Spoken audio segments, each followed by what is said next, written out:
There are several ways to fish in the river Google. First, let's take a look at the river itself.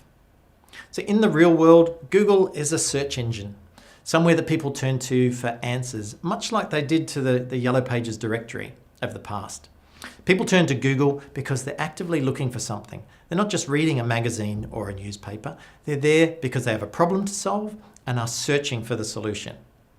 However, Google treats their searches differently than you might expect and carefully crafts the answer to suit the nature of the question.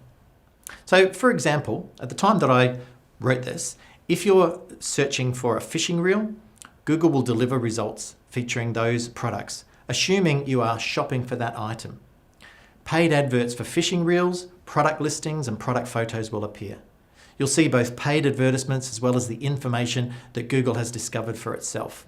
The latter we call organic results, and influencing these is the focus of search engine optimization. The search engine results page features fishing reels as a product, but not the local store locations where you can buy them. Now, subtly different, a search for fishing gear as opposed to fishing reel. It's almost the same as fishing reel, but fishing gear is interpreted by Google as wanting to buy a range of goods from a local store. The results in this case includes a map with businesses close to your location where fishing gear may be found and purchased. For a local business, it's important to understand this difference so that customers can find you. Quite simply, there are two ways to go fishing in the Google: spearfishing and fishing with a net. Spearfishing is using paid Google ads where you can catch a fish today, but you must pay for each spear. That is pay per click, or PPC. Weaving and casting your net is a process of improving your organic rankings through search engine optimization, or SEO, where your efforts over time lead to eventually catching salmon for free. Now, both have their pros and cons, and they each have a role to play. We'll go more into each kind of fishing in chapters 6 and 7 because you need to know which is best for your business and the specific goals that you have. If you want to catch a fish in the Google today, it's spearfishing using paid Google ads. The free fish attracted to your net using SEO are not truly free when you consider you must invest time weaving that net or pay someone to do that for you in order to attract salmon.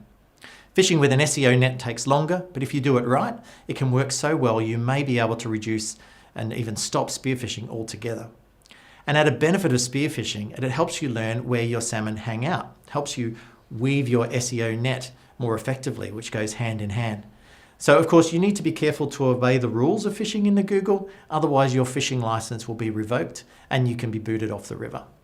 There are some clever creatures that Google have added to the environment that you need to know about. You might have heard of the penguin, panda, hummingbird, and pigeon. Penguin was the undoing of that pet business that I mentioned in the introduction. And we'll introduce all of these to you in chapter 9. You can fish anywhere in the Google, but local businesses serve customers in the surrounding area.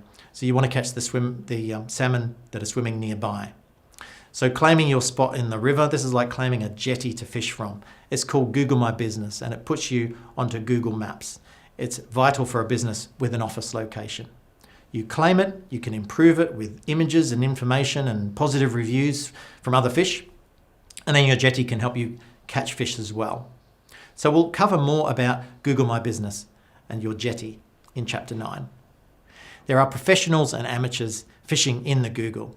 If you don't have the budget of the big game fisherman and you can't afford a professional to fish for you, as an amateur, you really need to learn the basics, otherwise you will catch a few fish, but they might not be the right ones.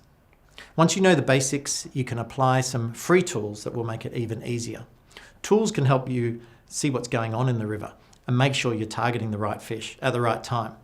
Tools give you clues for the right bait and how many fish are swimming past. We'll go through these tools in chapter 10. So right now, the most important thing you need to know about fishing in the Google is to understand exactly what fish do you want to catch. There are a lot of different types of fish in this river, and you need to know which one is your salmon, the ideal client profile that is really valuable to you and your business. Think of yourself as becoming a salmon whisperer. You need to learn where your salmon are, when they're feeding, and where they go to feed. Find out what bait your salmon love so much that they can't resist it, yet other fish will swim by, which saves you money on bait. The salmon whisperer knows the art of attracting salmon in ways that mystify other fishermen. So before heading to the river to fish, Let's first identify the salmon that you really want to go after.